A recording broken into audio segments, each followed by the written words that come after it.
You are listening to Alex Nanlohi Podcast, to know the Lord and to make Him known.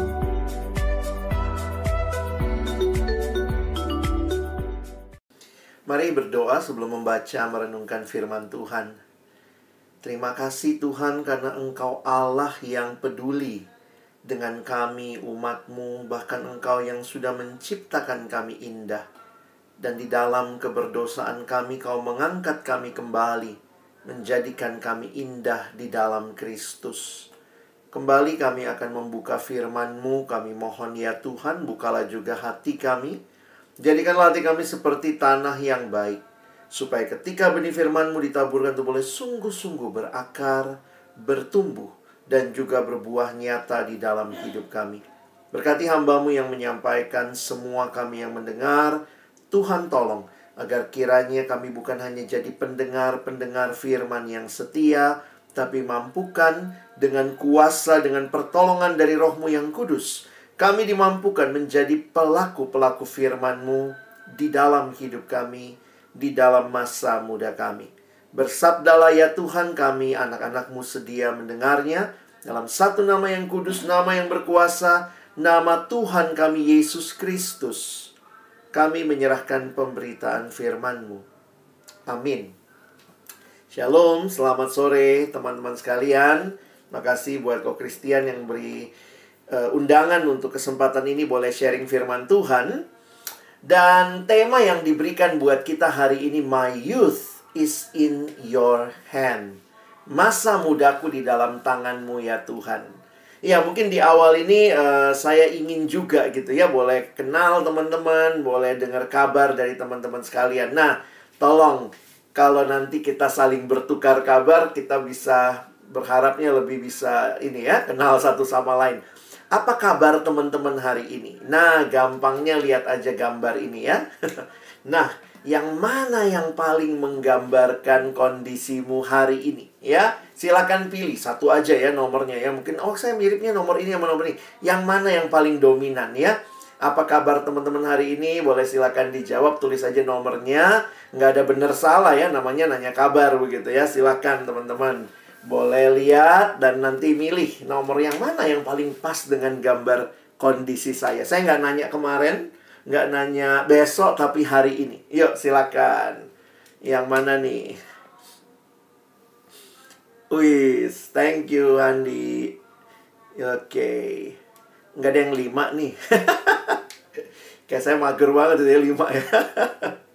Thank you, Tiara. Terima kasih yang udah sharing. Oke, thank you, Jo.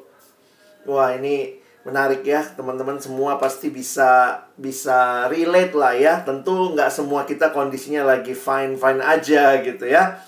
Oke, thank you untuk tukar-tukar kabarnya. Saya sendiri sih lagi ya seger-seger aja ya, karena mau pelayanan dan berharap juga bisa sharing firman Tuhan dengan baik kepada teman-teman. Waktu bicara tentang hidup orang muda, banyak istilah yang muncul. Salah satunya istilah ini ya, you only live once. Kamu hanya hidup satu kali. Dan benar, kekristenan menghayati kehidupan hanya terjadi satu kali, di mana kita hidup di dalam anugerah Tuhan, dan nanti akhirnya juga kita harus mempertanggungjawabkan hidup itu di hadapan Tuhan. Tetapi bagaimana dunia merespon YOLO ini? Saya pernah baca t-shirtnya anak remaja, tulisannya gini ya. Ini anak remaja punya t-shirt, masa kecil bahagia, masa muda foya-foya, tua kaya raya, mati masuk surga. Wis, jujur teman-teman ya, waktu baca ini wah amazed juga. Kalau ada benar hidup model begini, mungkin saya daftar duluan gitu ya. Tapi realitanya hidup tidak selamanya seperti ini ya. Bukan berarti juga hidupnya nggak bahagia begitu ya. Sehingga banyak sekali dunia mencoba justru ketika hidup cuma satu kali, ya udah nikmati saja, ikutin aja apa kata hatimu begitu ya. Ada kalimat berkata begini dari sebuah slogan sebuah bank ini ya, hidup cuma sekali, jangan menuai tanpa arti, ikutlah asuransi gitu kali ya. Nah teman-teman, ini banyak hal yang terjadi di sekitar kita gitu ya. Dan waktu bicara arti hidup, saya pikir ya ini satu hal yang penting untuk kita sama-sama pikirkan. Banyak orang jadi merenung lebih dalam ketika masa pandemi ini, ya. Ketika hidup rasanya begitu rapuh, untuk beberapa orang yang terinfeksi COVID, begitu ya, melihat kerapuhan hidup, ada yang sampai harus dirawat, bahkan sampai kehilangan nyawa. Wow, kita melihatnya begitu rupa. Tapi di sisi lain, banyak juga yang sedang mengomentari hidup. Aduh, saya ketemu beberapa anak pemuda, anak remaja, saya sering melayani juga ke anak-anak sekolah gitu ya. Dia bilang, kok capek kok, bosen ya, belajarnya masih online. Yang lagi kerja juga, aduh, kok tiba-tiba full WFH lagi misalnya ya. Karena Omikron ini ya.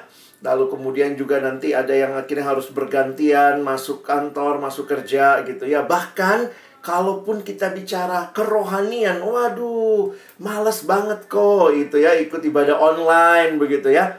Nah, ini realita yang ada di sekitar kita, realita yang sedang kita alami dan juga berbagai komentar tentang hidup. Teman-teman bersyukur di Alkitab ada satu kitab yang juga memberikan kepada kita perspektif tentang hidup. Ya. Nah, ini kitabnya kitab Pengkhotbah. Di dalam sastra Ibrani, Pengkhotbah ini jenisnya termasuk literatur hikmat, ya. Jadi bagaimana mengajarkan bagaimana kehidupan orang benar, orang yang berhikmat, orang yang dipimpin di dalam Tuhan. Mungkin ada yang sudah pernah baca Pengkhotbah, banyak yang bilang, saya nggak ngerti kak, apaan sih itu ya? Masa semuanya katanya sia-sia, sia-sia. Jadi bagaimana cara memandang hidup? Apakah kita bisa optimis? Melihat dunia makin baik, buktinya malah ada perang lagi sekarang ya. Atau malah kita jadi pesimis. Dan kemudian orang bertanya, kitab Pengkhotbah itu bicara apa sih? Kok kayaknya pesimis banget, segala sesuatu sia-sia. Nanti kita akan coba lihat sama-sama ya. Kita akan lihat akhir kitab Pengkhotbah, karena ada beberapa kesimpulan menarik dan nasihat yang muncul di dalam bagian itu. Tapi kira-kira ini yang saya harapkan di awal kita coba pikirkan ya. Life with the attitude that although our life are short, we will live with God forever. Mari kita memiliki sikap hidup. Walaupun hidup kita singkat, tapi kita akan bersama Tuhan selama-lamanya. Dan memang hidup itu nggak selamanya ya. Kalau lagi nonton film atau lagi nonton drama, kita biasa dengar kalimat-kalimat, life may not be fair, but for us, God is always faithful.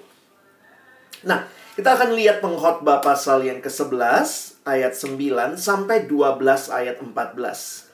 Jadi, ini bagian yang menarik karena Pengkhotbah memberikan nasihat nampaknya kepada orang muda. Ya, kita lihat sama-sama ayat-ayat ini. Saya sudah tuliskan semua ayatnya, jadi teman-teman bisa ikuti ya. Bersukarialah, hai pemuda, dalam kemudaanmu. Biarlah hatimu bersuka pada masa mudamu dan turutilah keinginan hatimu dan pandangan matamu. Tetapi ketahuilah bahwa karena segala hal ini Allah akan membawa engkau ke pengadilan. Buanglah kesedihan dari hatimu dan jauhkanlah penderitaan dari tubuhmu, karena kemudaan dan fajar hidup adalah kesia-siaan. Ingatlah akan penciptamu pada masa mudamu, sebelum tiba hari-hari yang malang dan mendekat tahun-tahun yang kau katakan, tak ada kesenangan bagiku di dalamnya. Sebelum matahari dan terang, bulan dan bintang-bintang menjadi gelap, dan awan-awan datang kembali sesudah hujan, pada waktu penjaga-penjaga rumah gemetar, dan orang-orang kuat membungkuk, dan perempuan-perempuan penggiling berhenti, karena berkurang jumlahnya, dan yang melihat dari jendela semuanya menjadi kabur, dan pintu-pintu di tepi jalan tertutup, dan bunyi penggilingan menjadi lemah, dan suara menjadi seperti kicauan burung, dan semua penyanyi perempuan tunduk. Juga orang menjadi takut tinggi, dan ketakutan ada di jalan. Pohon badam berbunga, belalang menyeret dirinya dengan susah payah, dan nafsu makan tak dapat dibangkitkan lagi. Karena manusia pergi ke rumahnya yang kekal, dan peratap-peratap berkeliaran di jalan.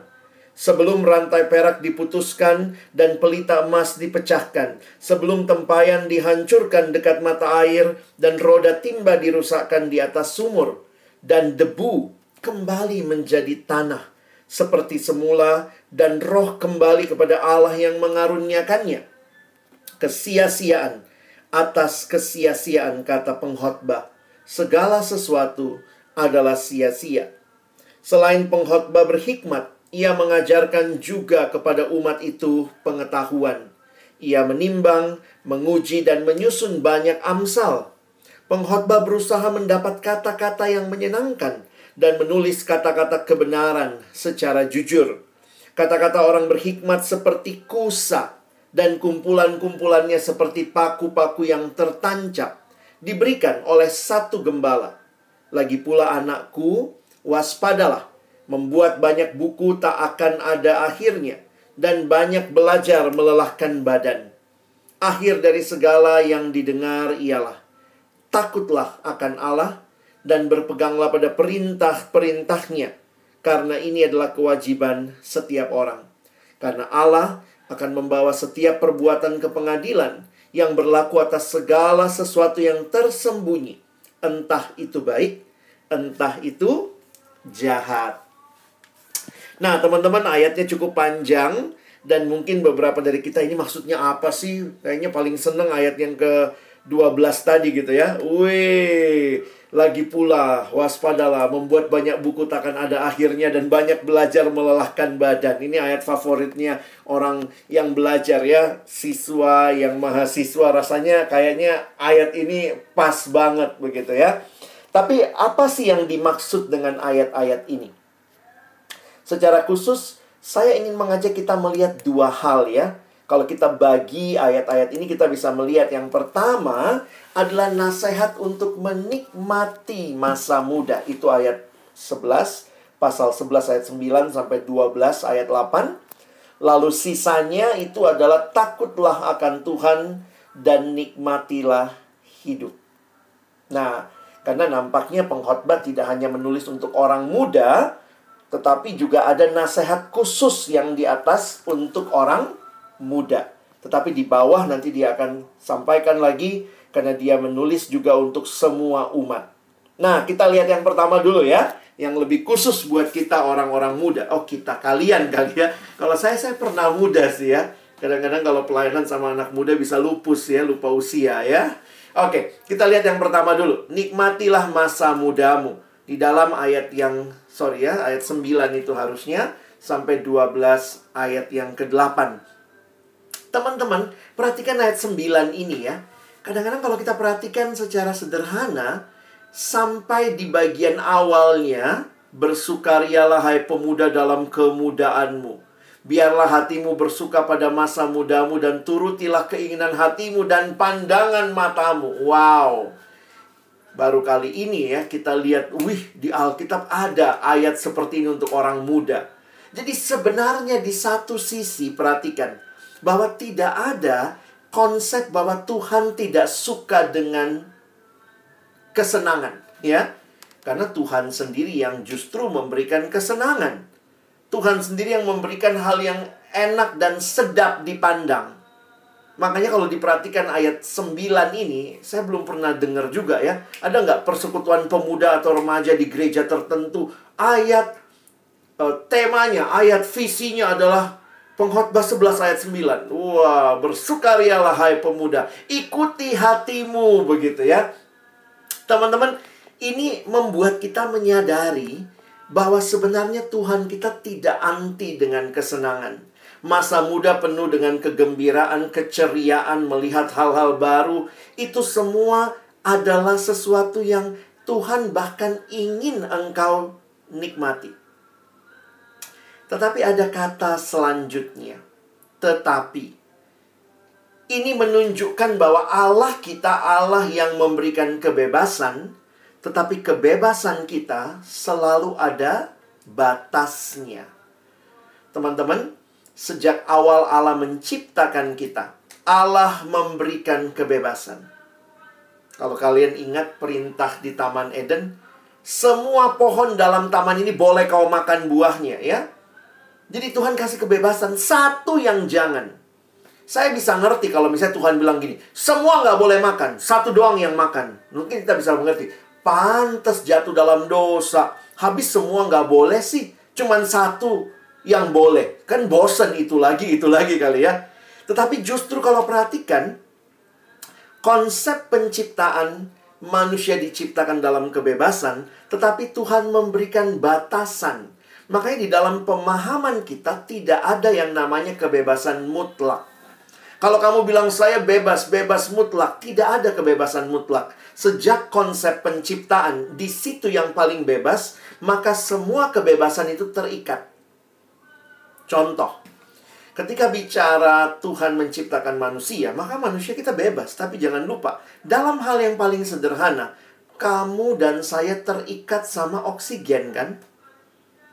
Tidak ada dari kita yang karena bebas jadi nggak butuh oksigen. Enggak. Sama seperti ikan. Ikan itu bebasnya bukan di luar air, di dalam air. Berarti kebebasan ikan terikat pada air. Nah, di dalam ayat yang ke-9 ini diingatkan, silahkan nikmati, itu anugerah Tuhan untuk masa muda. Tetapi, selalu ingat bahwa karena segala hal ini Allah akan membawa engkau ke pengadilan. Kenapa? Karena di sini dikaitkan dengan Allah yang memberikan kebebasan, tetapi Allah juga yang memberikan batasan untuk menikmati kesenangan itu. Karena itu diingatkan sebenarnya di ayat 10-nya ya. Buanglah kesedihan dari hatimu dan jauhkanlah penderitaan dari tubuhmu, karena kemudaan dan fajar hidup adalah kesia-siaan. Ayat 10 menjadi hal yang terjadi ketika kita hanya melakukan bersukarianya, tapi lupa bahwa Allah ada dan Dia menjadi bagian penting yang memberikan batasan bagi kebebasan kita. Bayangkan kalau kamu cuma menikmati kesenangan, ikuti semua yang hatimu mau. Jangan lupa, kita sudah jatuh dalam dosa. Karena itu, kita diingatkan bahwa ada kebebasan, tetapi kebebasan itu ada batasnya. Dan batasnya adalah Allah sendiri yang menciptakan kita. Karena itu perhatikan lanjutan dari ayat ini.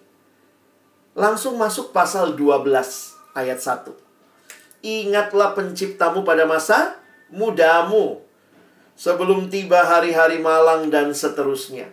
Di dalam terjemahan bahasa Inggris dipakai istilah remember your creator in the days of your youth. Kenapa ya? Disuruh ingat pencipta pada masa muda. Saya coba pikir-pikir gitu ya.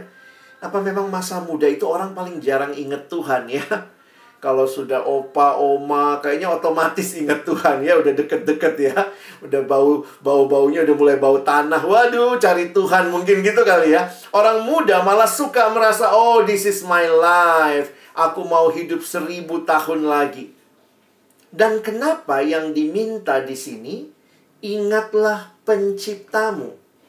Ada banyak sebutan kepada Tuhan. Dia gembala, Dia juru selamat, Dia penolong. Tetapi pengkhotbah mengingatkan, ingatlah penciptamu. Teman-teman, Allah menciptakan manusia. Jadi kita ini ciptaan Allah. Kita dicipta segambar dan serupa dengan Dia. God created man in His own image. Ada banyak implikasi dari kalimat ini. Diciptakan segambar dan serupa dengan Allah. Tapi saya mau angkat satu hal yang saya rasa penting untuk ditekankan saat ini. Bahwa sebenarnya waktu Tuhan menciptakan kita, Tuhan sendiri merindukan relasi yang personal dengan kita. Itu satu hal yang menarik. Saya mengutip kalimat dari seorang teolog bernama Nicky Gamble. Dia bilang begini, pria dan wanita diciptakan untuk hidup dalam hubungan dengan Allah. Tanpa hubungan tersebut, selalu ada rasa lapar, sebuah kekosongan, dan sebuah perasaan yang hilang. Wah, jadi memang kita tuh desainnya adalah didesain untuk berelasi dengan Allah. Siapa yang merindukan relasi itu? Ya Tuhan yang menciptakan kita. Karena itu Tuhan menanamkan dalam hati kita satu kerinduan sebenarnya untuk berelasi dengan Dia. Makanya Nicky Gumbel melanjutkan, tidak ada satupun hubungan manusia yang dapat memuaskan atau yang dapat terus bertahan. Ini asumsi dia, dua hal. Kita itu manusia selalu cari yang memuaskan, lalu yang dapat terus bertahan. Dan kadang-kadang kita nggak bisa dapat itu. Salah satunya, atau kita misalnya begini ya, ada nggak relasi yang terus bertahan? Selama masih dalam wilayah ciptaan, nggak ada relasi yang terus bertahan. Contoh, ada nggak yang punya orang tua yang nggak bisa meninggal? Wah, papa mamaku dong nggak bisa meninggal. Hidup terus bertahan. Berarti semua relasi manusia ada batasnya. Dan semua relasi yang kita anggap memuaskan, ternyata habis itu contoh, haus minum. Emangnya minum sekali cukup, nggak bakal minum lagi. Habis minum, mungkin 2 jam lagi, haus lagi. Jadi memang air itu memuaskan untuk jangka waktu tertentu. Nah, Nicky Gumbel mengingatkan, berarti kalau di dalam hidupmu ada perasaan terus ingin dipuaskan dan terus butuh relasi yang bisa terus bertahan, itu menunjukkan bahwa memang engkau dicipta untuk hidup dalam hubungan dengan Allah. Menarik ya? Dia mau mengingatkan bahwa itu sebenarnya kalau kita dibilang tandanya bahwa kita butuh Tuhan. Dari mana? Lihat aja apa yang kamu harapkan untuk memuaskan. Lihat aja apa yang dapat kamu harapkan untuk terus bertahan. Itu menunjukkan engkau butuh Tuhan. Manusia itu hanya menemukan tujuan hidupnya dan arti hidupnya kalau dia memiliki relasi dengan Allah. Kita tuh nggak bisa hidup di luar Tuhan. Manusia hanya menemukan kepuasan sejati di dalam penciptanya. Karena itu diingatkan dalam bagian ini.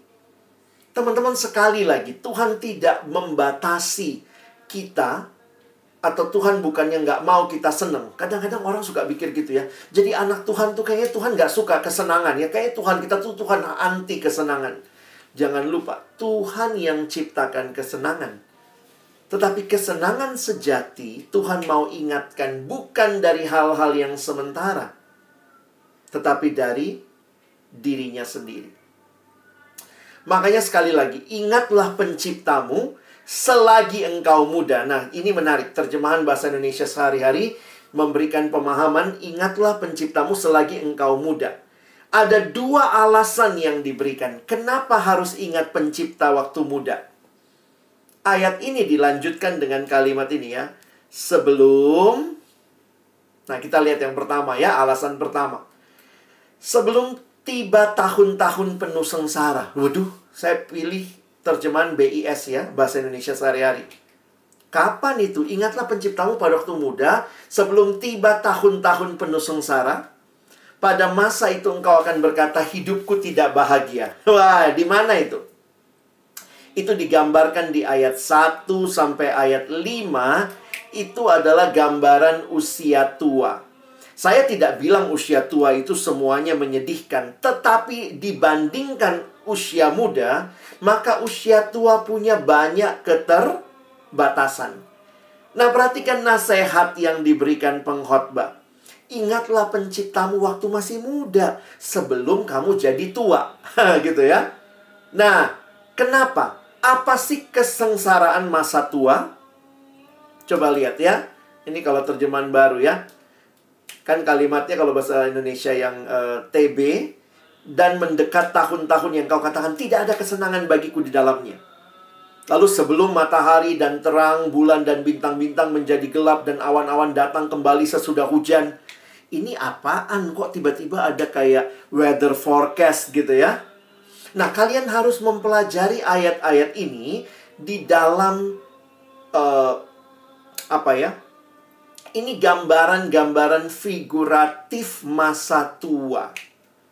Teman-teman, kalau kalian lihat nanti di Alkitab bahasa Inggris contohnya, sebenarnya ayat-ayat di pengkhotbah ini munculnya itu kayak bentuk mazmur ya. Ada yang keluar, ada yang ke dalam. Jadi ini sedikit banyak puisi. Nah, ayat 2 sampai ayat yang ke-5 itu adalah gambaran masa tua. Nah, dia kasih gambarannya apa? Waktu masa tua, sebelum matahari dan terang, bulan dan bintang-bintang menjadi gelap. Ini bicara tentang apa? Nah, saya langsung kutipkan terjemahan bahasa Indonesia sehari-hari ya. Sebenarnya ini loh kalimatnya ya. Ayat 2-nya. Bila tiba saat itu, matamu nggak lagi terang, sehingga pudarlah sinar surya, bulan, dan bintang. Nah, jadi sebenarnya lagi bicara mata. Awan mendung pembawa hujan tetap menyertaimu bagai ancaman. Coba lihat lagi, ayat 3. Pada waktu penjaga-penjaga rumah gemetar. Ini siapa nih? Ini apa nih? Penjaga rumah gemetar. Ingat, ini gambaran masa tua. Kalau tadi gambaran mata, di tubuh apa sih yang bergetar? Lanjut lagi ya. Dan orang-orang kuat membungkuk. Perempuan-perempuan penggiling, apalagi itu ya. Perempuan-perempuan penggiling berhenti karena berkurang jumlahnya. Itu kira-kira apa di tubuh kita? Dan yang melihat dari jendela semuanya menjadi kabur. Nah, lihat terjemahannya ya. Yang getar itu lengan. Lenganmu gemetar dan tak lagi memberi perlindungan. Kakimu yang kekar akan goyah tanpa kekuatan. Perempuan penggiling, gigi ya. Mulai ompong kan? Gigimu tidak lengkap untuk mengunyah makanan. Lalu matamu kabur. Jadi teman-teman, sebenarnya gambaran yang mau dikasih sama pengkhotbah, masa tua itu punya pergumulannya sendiri, tidak seperti masa muda yang masih energik, masih aktif. Lanjut lagi.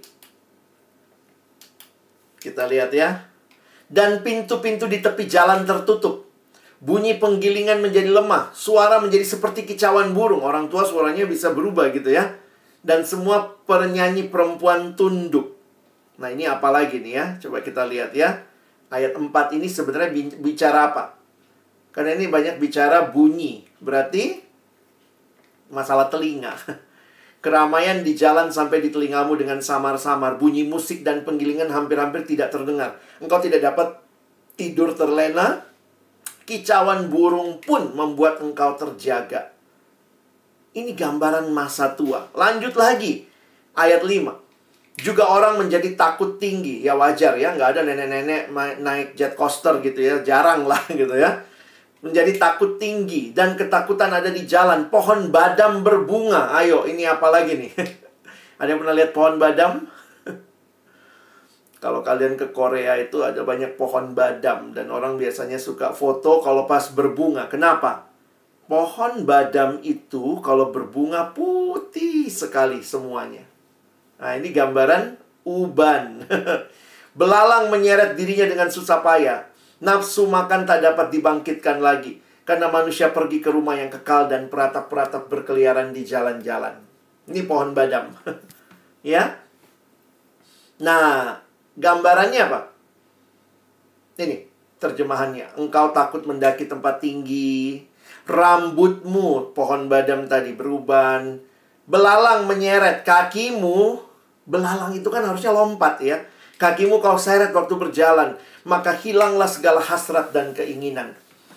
Di dalam terjemahan yang lain bahkan dikatakan hilanglah hasrat seksual ya. Hasrat nafsu makan, nafsu seks. Dan orang sudah makin tua. Alkitab bicara loh ternyata ya. Ayo orang muda, ingatlah Tuhan sebelum kamu tua. Waktu muda masih kuat, ingat Tuhan. Tapi yang kedua, kalau tadi kenapa kita harus ingat pencipta? Karena kita bakal tua. Tua itu nggak terelakkan. Nggak ada orang yang makin hari makin muda ya, nggak ada. Tapi yang kedua, ini dua kepastian dalam hidup. Dari semua hal yang paling pasti dalam hidup itu cuma dua hal. Kamu pasti tambah tua, kamu pasti mati. Nah, dua hal ini yang diingatkan. Ingat penciptamu. Waktu kamu muda, sebelum kamu jadi tua, sebelum kamu mati. Gambaran kematian di ayat 6-8. Sebelum rantai perak diputuskan, pelita emas dipecahkan, sebelum tempayan dihancurkan. Ya udahlah, kalau kita baca sekilas juga udah tahu ini mati ini ya. Debu kembali menjadi tanah. roh kembali kepada Allah yang mengaruniakannya. Ini terjemahan bahasa TSI ya. Terjemahan sederhana Indonesia. Ingatlah penciptamu sebelum hidupmu berakhir.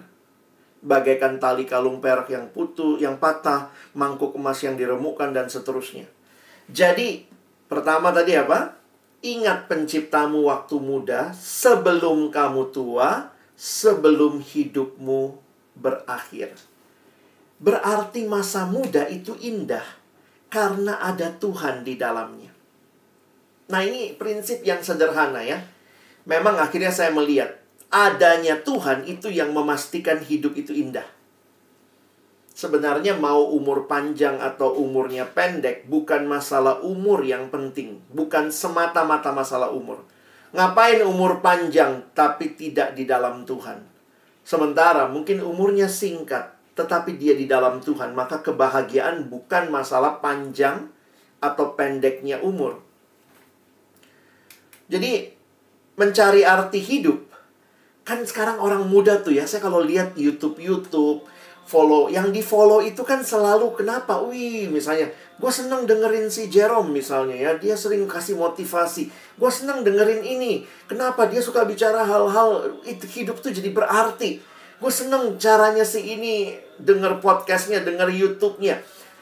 Sebenarnya mari kita ingat bahwa nasihat yang paling utama Tuhan sudah berikan buat kita. Ingat aku, kata Tuhan. Sebelum kamu tambah tua, jangan nyesel. Dan juga sebelum kamu berakhir hidupmu. Dan hidup tanpa Tuhan. Ayat 8 mengatakan kesia-siaan, kata pengkhotbah. Dan kata kesia-siaan ini kalau kalian pelajari muncul berkali-kali ya. Ada 30 kali kata ini muncul di dalam kitab pengkhotbah. Nah, teman-teman, apa sebenarnya yang kita perhatikan di sini ya? Saya ingin mengajak kita sebagai orang muda untuk mengerti hal ini ya. The value of life lies not in the length, but in God.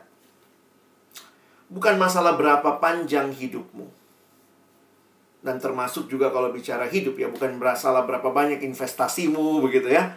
Tetapi apakah engkau di dalam Tuhan atau tidak? Yesus bilangnya kalimatnya, waduh, menggetarkan saya. Untuk apa seorang memperoleh seluruh dunia ini tapi dia kehilangan nyawanya? Ayat selanjutnya kalian bisa baca lagi ya.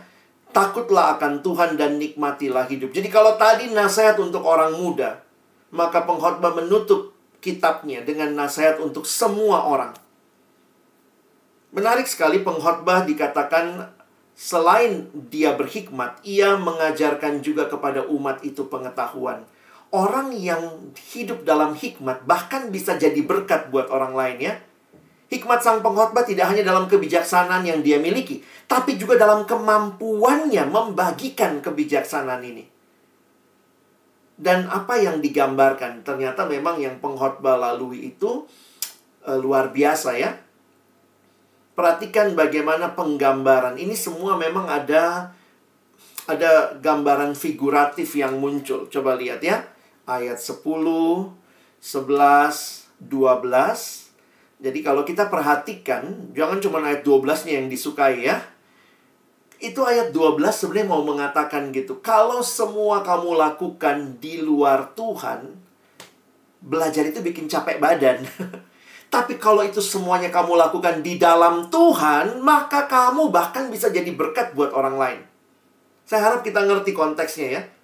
Makanya saya ajak kita lihat dari ayat 9 tadi. Pengkhotbah bahkan mengajar kepada orang lain. Apakah itu sia-sia? Enggak juga. Perhatikan ayat 10. Pengkhotbah berusaha mendapat kata-kata yang menyenangkan dan menulis kata-kata kebenaran secara jujur. Lihat apa yang dia buat. Kata-kata orang berhikmat seperti kusa. Kusa itu apa? Kusa itu sebenarnya adalah, nah ini mungkin biar gampang ya. Kusa, lalu ada paku.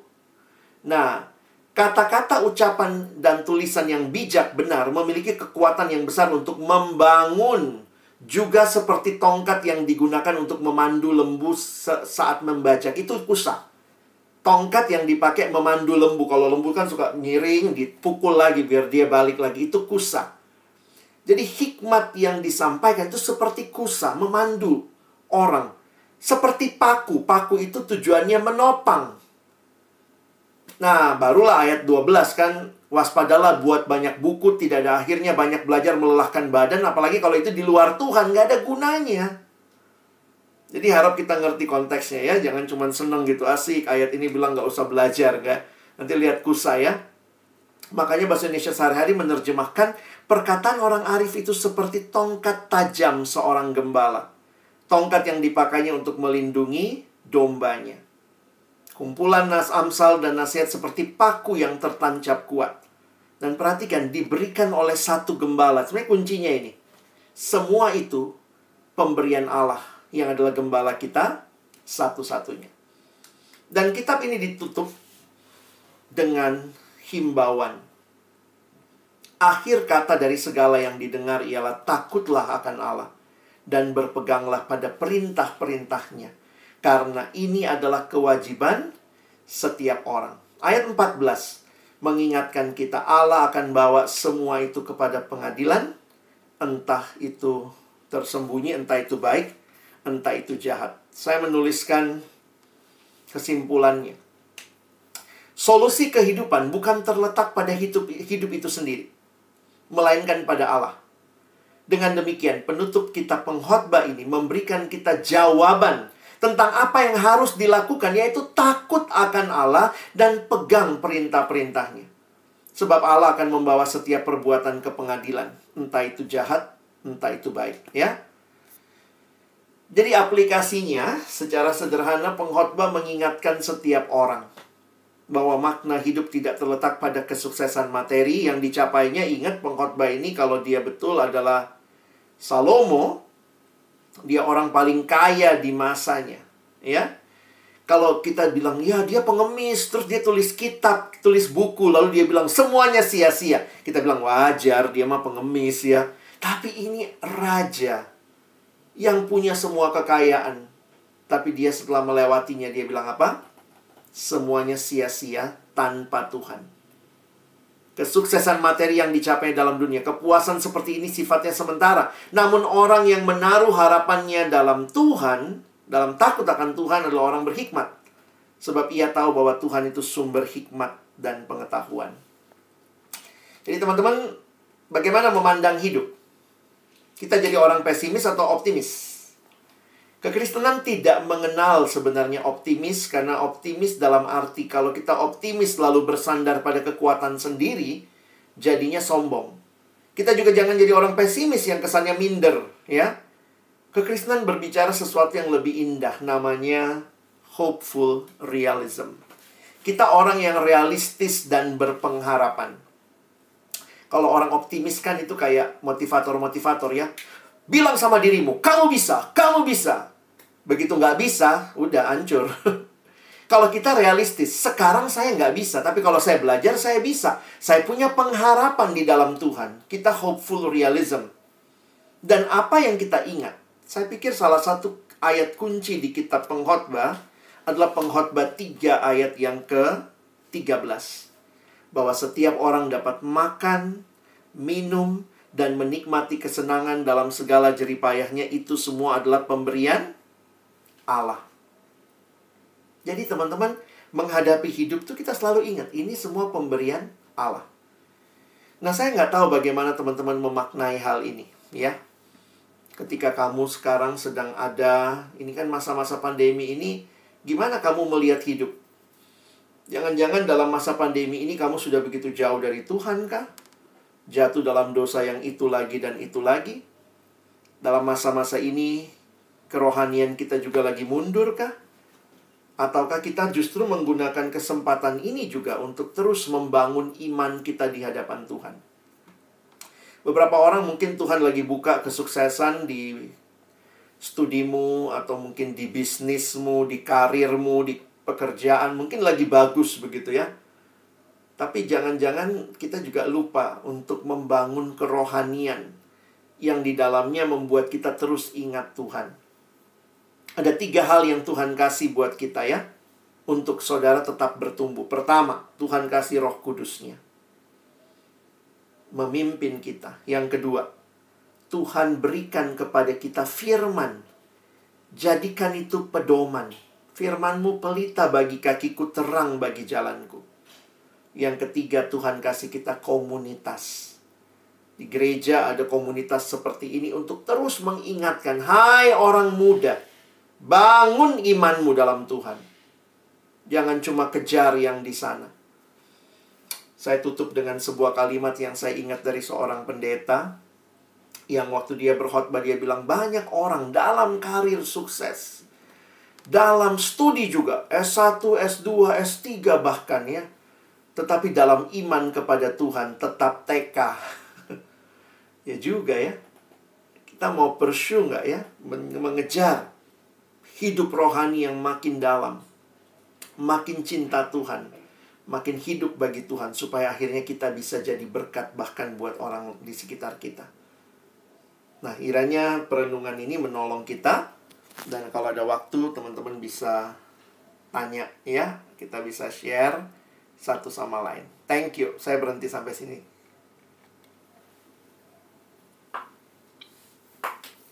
Oke, silakan. Terima kasih Pak Alex sebelumnya. Silakan Sama-sama. teman-teman. Ada yang mau bertanya, ada yang mau komentar.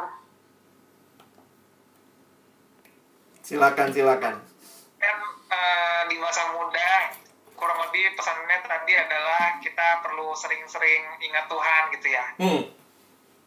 Nah, cuman kalau misalnya kita lagi berolahraga misalnya, itu apa hubungannya untuk ingat Tuhan? Masa kita olahraga ingat Tuhan? Olahraga kan ingat badan mau sehat gitu ya. Oke. Jadi kadang tuh kalau disuruh 24 jam ingat Tuhan tuh kayaknya agak kurang realistis gitu ya. Ya itu sedikit terlintas pikiran gitu Pak Tek. Saya melihat bukan berarti ya, memang di Alkitab kan ada beberapa istilah yang dipakai. Misalnya renungkanlah firman-Mu siang dan malam. Memangnya kagak tidur gitu ya. Nah, jadi ada hal-hal yang saya tetap yakin Tuhan kasih kita pikiran. Tuhan kasih kita pikiran, Tuhan kasih kita kemampuan untuk melihat hal itu. Jadi masalahnya kalau saya lihat ini masalah penataan hidup sih. Jadi misalnya begini, hidup kita ini kan harus kita sadari ya, manusia ini adalah kesatuan antara tubuh dan roh. Maka kita sudah ngerti dalam tubuh ini perlu makan yang sehat, jangan ngerokok, jangan begadang, kita olahraga. Nah, itu semua adalah dalam rangka membangun tubuh yang sehat. Jadi sebenarnya tanpa kita ingat-ingat Tuhan waktu olahraga, tanggung jawab memelihara tubuh itu sudah respon terhadap apa yang Tuhan nyatakan. Jadi jangan dipikir orang Kristen freak gitu, lagi olahraga, Yesus, angkat barbel, Yesus gitu ya. Bukan. Malah itu ekstrim. Itu aneh kan, bener kan? Iya. Itu ekstrim. Walaupun gini, walaupun saya ketemu ada seorang teman mengembangkan itu. Dia bikin Tabata worship. Itu kakak rohani saya, dia buat seperti itu. Maksudnya gini, dia bilang dia lagi mengembangkan pelayanan worship sambil dia namanya WW Worship Workout. Jadi sambil workout dia pakai lagu-lagu worship.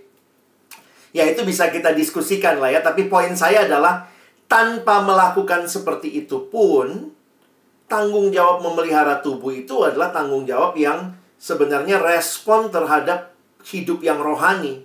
Saya peduli sama tubuh saya. Nah, yang kedua ya, karena kita adalah makhluk yang kesatuan tubuh dan roh, maka kasih waktu juga. Kadang-kadang orang punya waktu nge-gym, tapi dia nggak punya waktu baca Alkitab. Dia nggak punya waktu datang pemuda gitu. Bukannya nggak boleh sih. Bukannya apa? Jangan kemudian kita hanya peduli salah satu mengabaikan yang lain sih. Jadi kalau saya pikir ya jangan jadi freak rohani, tapi sebenarnya itu yang saya bilang tadi. Ini masalah manajemen hidup lah, manajemen hidup. Kalau waktu olahragamu kau pakai saat teduh misalnya atau apa, jangan berpikir juga itu lebih baik gitu ya. Mari peduli juga dengan tubuh kita. Itu respon kita terhadap Tuhan sih. Mungkin itu. Kalau tertarik, lebih ke arah bertanggung jawab dalam setiap semua tindakan kita ya. Yes, betul. Ada satu slide saya tidak keluarin sih tadi ya, karena waktu. Kira-kira gambarnya begini. Saya lebih suka bicara seluruh hidup bagi kemuliaan Tuhan dalam gambar yang modelnya roda seperti ini. Jadi kemuliaan Tuhan itu di tengah, semuanya untuk kemuliaan Tuhan, studi, keluarga ya. Jadi bukannya diurutkan. Kadang-kadang kan pemikiran kita diurut. Tuhan nomor 1, keluarga nomor 2, maka teman-teman nomor 3. Sebenarnya bukan seperti itu. Kalau kita pakai urutan begitu, nanti kapan-kapan tuh Tuhan turun urutannya. Karena kita lagi peduli sama diri kita. Saya lebih suka adalah begini. Bagaimana dalam relasi dengan keluarga, segalanya demi kemuliaan Tuhan. Bagaimana waktu saya olahraga, segalanya demi kemuliaan Tuhan. Ya berarti lakukan olahraga dengan baik. Jadi konsepnya ada, tapi bukannya kita gitu ya, bukannya freak kayak tadi, Tuhan, Tuhan, Yesus, Yesus, bukan begitu. Tapi kita tahu bahwa olahraga bagi kemuliaan Tuhan. Rekreasi pun lagi main game, lagi nonton drama Korea mungkin ya. Untuk kita sama-sama bisa melihat ini bagian yang Tuhan percayakan untuk rekreasi. Itu kan dari kata recreation. Kayak mencipta ulang gitu ya. Kita butuh, karena kita sangat rutin hidup, kerja. Nah, kadang-kadang kita butuh rekreasi. Nah, rekreasi itu yang Tuhan juga kasih buat kita. Jadi apa maksudnya buat kemuliaan Tuhan ya? Jangan rekreasinya nonton film porno gitu kan? Boleh nggak nonton? Boleh. Tapi jangan kemudian yang tidak memuliakan Tuhan. Kira-kira begitu. Jangan olahraga-olahraga yang saya olahraga pukul-pukul temen deh. Itu kan olahraga juga gitu. Tapi nggak memuliakan Tuhan. Jadi kira-kira begitu cara pandangnya. Ya, silakan. Pernah nggak Bang Alex pernah ngalamin atau pernah dapat case gitu ya? Bagaimana seorang muda itu dia sharing bahwa dia mungkin menghadapi tantangan ataupun kendala ketika disuruh untuk mengkotakkan Tuhan, sementara dia punya hidupnya itu ya nggak bisa untuk 100% dia serahkan buat Tuhan. Berarti gini, saya kayak pekerjaan lah. Iya. Zaman sekarang pandemi sibuk sampai waktu kerja tuh nggak ada, waktu istirahat tuh nggak ada. Mereka kerja secara online gitu kan. Sekolah juga sama, kuliah juga sama. Itu sampai kadang rapat tuh sampai jam 11, jam 12 masih rapat gitu. Makanya kadang-kadang saya pernah nemuin untuk mau KTB aja susah gitu. Nah itu mau takut, mau ngelawan kok kayaknya nggak enak gitu ya. Saya seringkali ngomong dengan gampangnya, Pak, kalau saya mah agak ekstrim sih, saya mah tinggalin gitu ya, saya berani gitu ya. Terlalu ekstrim ya, saya udah jadi hamba Tuhan. Cuma mereka dalam konteks sebagai pemuda remaja itu, kadang mereka bingung how to solve the problem. Sebenarnya kan ya ini saya nggak tahu persis ya pergumulan masing-masing. Tapi sebenarnya dalam banyak hal saya setuju sih dengan prinsipnya Ko Chris ya, maksudnya Christian tadi.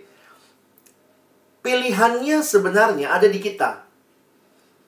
Memang masalahnya adalah seringkali pilihan itu kita kasih sama orang lain. Entah bos kita, entah orang-orang yang ya punya power atas kita. Nah, ini yang bagi saya saya nggak tahu gimana ya. Bukannya bilang ngelawan bos juga, tapi kan sebenarnya hidup itu ada banyak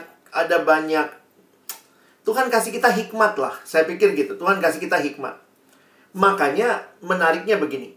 Tiap orang punya kapasitas yang beda. Saya punya temen tuh bisa tuh melakukan banyak hal sekalian gitu. Tapi kalau saya mungkin tidak bisa melakukan banyak hal sekalian, maka saya harus tahu kapasitas saya. Kalau dia bisa, nah kadang-kadang begini, dalam pekerjaan itu, kalau kamu dipercaya, berarti karena kamu memang perform. Nah, tetapi kamu sendiri harus punya limit gitu. Sebenarnya gini, Tuhan sudah kasih kita batasan. Ingat ya.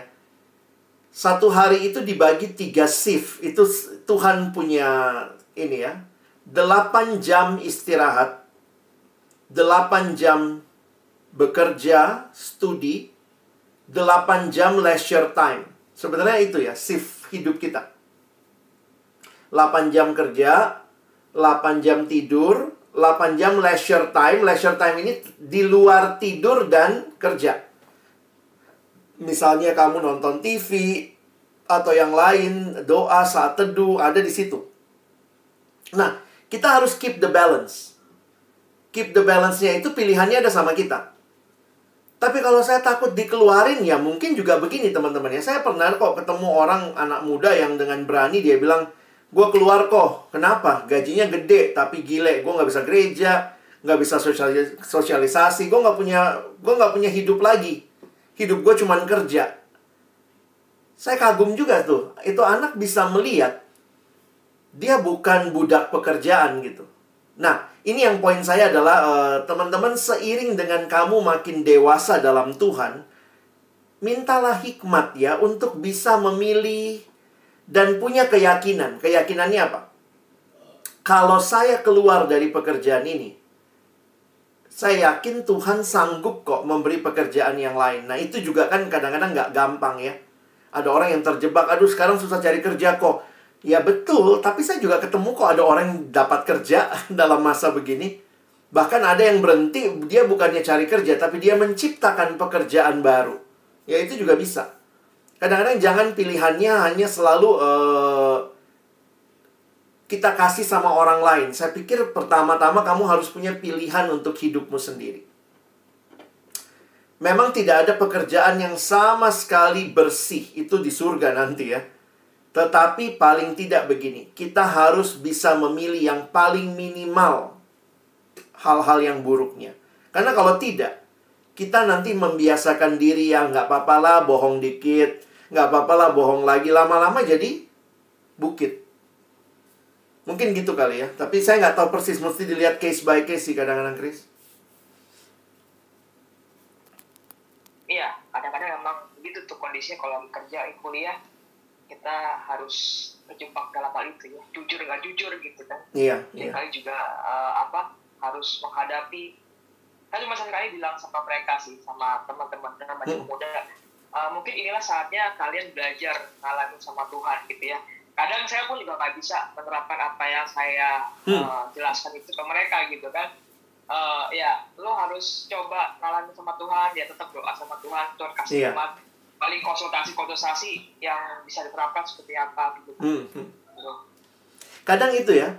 Pengalaman imannya dapatnya di situ. Ya. Iya. Saya contoh ya. Saya beberapa kali tuh berdoa, tapi itulah cara Tuhan ajaib lah. Misalnya harus melakukan sesuatu tuh.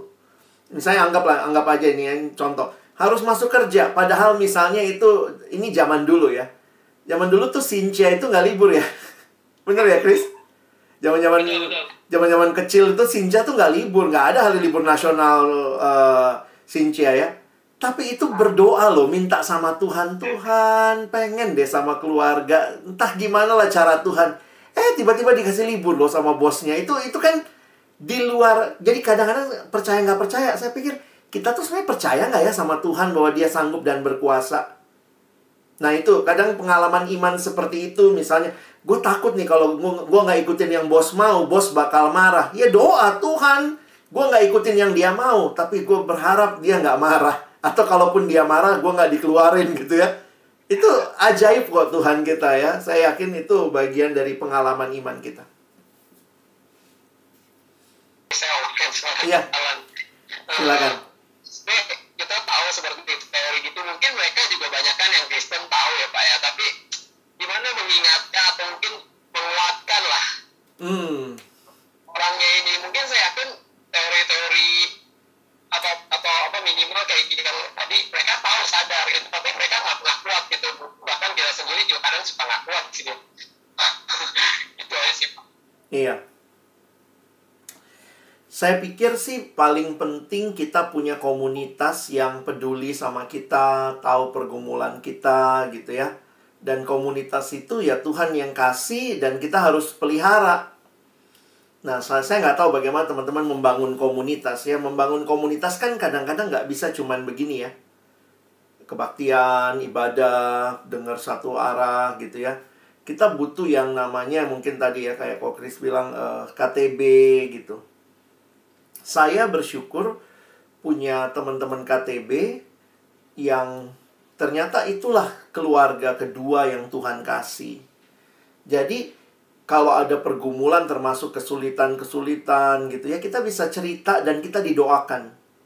Nah, bagi saya itu satunya pengalaman yang, maksudnya gini, kalaupun ada orang mau hidup benar, hidup jujur, tapi dia sendiri tidak tertanam di dalam gereja, tidak tertanam di dalam komunitas yang membangun, itu agak khawatir saya. Karena dia kayak berjuang sendiri begitu ya. Tapi kalau kita punya teman-teman yang tadi ya, gimana bilanginnya? Tapi kalau dia teman kita udah deket ya, kita bisa ngomong apa adanya sebenarnya. Jadi memang yang saya mau tegaskan, sebelum ada keterbukaan, saling menegur, saling membangun, mungkin pastikan dulu ada nggak tempat yang aman di gereja buat kamu untuk bisa berbagi hidupmu, mendapat dukungan, dan bagi saya itu kelompok-kelompok yang lebih kecil. Saya masih punya KTB yang saya karena mungkin tidak tertanam di gereja awalnya ya. Jadi saya punya KTB dari saya masih siswa di sekolah. Itu kami sudah lebih, kami mulai tahun 89 kelompok kecilnya ya. 89 itu sekarang udah berapa puluh tahun ya. Ya sekarang memang udah terpencar-pencar, udah pada menikah. Tapi kami punya grup WA. Dan itu masih tuh, kayak kemarin satu teman, tolong ya doain mama saya udah kena COVID, umur 90 tahun, lagi di ICU, udah mulai susah makan. Maksudnya gini, ada keluarga yang memang kita tuh waktu buka hidup kita tuh nggak takut nih bakal digosipin, diapain. Nah itu kan yang harus dibangun ya.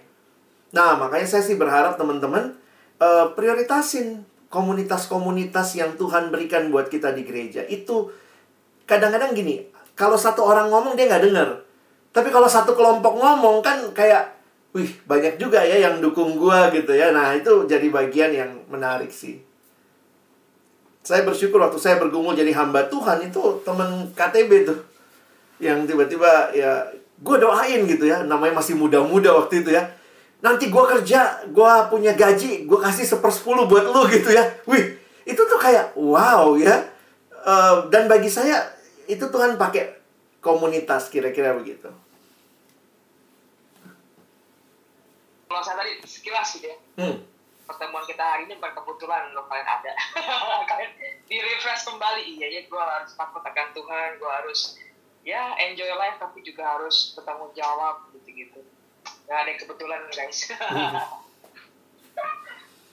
Oke, kesempatan terakhir.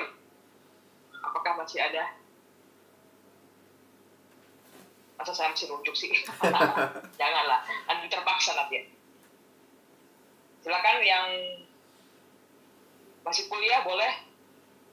Ada Justin, ada Abel, ada siapa lagi di sini? Hanil. Kasih statement terakhir, final statement, dan untuk doa. Iya. Saya sendiri makin belajar apa itu hidup sih ya. Karena satu hal yang saya syukuri bahwa di dalam Yohanes 10 ayat 10 Yesus berkata pencuri datang hanya untuk mencuri, membunuh, membinasakan. Ada 3M programnya si iblis ya. Mencuri, membunuh, membinasakan. Tetapi aku datang supaya mereka memiliki hidup, tapi bukan hanya itu, dan memilikinya dalam segala kelimpahan. Saya sungguh rindu orang-orang muda itu bukan jadi orang-orang yang kalah dalam hidup dalam dunia ini ya. Karena Yesus yang sudah datang kasih kita hidup berkelimpahan. Nah, buktikan itu, nyatakan itu, hidupi hidup yang seperti itu. Nah, bagaimana menghidupinya ya? Teman-teman harus berakar dalam Tuhan. Be the best in every area of your life ya. Dalam pekerjaanmu, dalam studimu, kalau perlu dalam kesehatanmu, dalam caramu mengelola makanan, dalam caramu melayani, be the best. But always remember, rooted deep in Christ. Itu yang penting ya. Nanti disitulah hidupmu akan jadi buah yang besar bagi banyak orang. Mari berdoa. Tuhan, terima kasih karena Engkau datang supaya kami memiliki hidup dan memilikinya dalam segala kelimpahan. Ampuni kami yang seringkali menyerah dengan hidup, ikut arus dunia, bukan mempermuliakan Tuhan, tetapi hidup kami lebih sering mempermalukan Tuhan. Tapi hari ini biarlah ketika kami sekali lagi diingatkan bahwa sejak masa muda biarlah kami benar-benar berserah kepada Tuhan, membangun hidup kami di dalam Tuhan, memusatkan segala-galanya demi kemuliaan Tuhan. Maka Tuhan, pakailah kami bagi hormat dan kemuliaan-Mu. Terima kasih buat komunitas ini yang Tuhan berikan. Jadikan kami saudara seiman yang saling mendukung untuk boleh hidup benar, hidup serius di dalam Tuhan. Sekali lagi bersyukur. Tolong kami bukan cuma jadi pendengar firman, jadikan kami pelaku-pelaku firman-Mu. Dalam nama Yesus kami berdoa. Amin. Terima kasih untuk Bang Alex.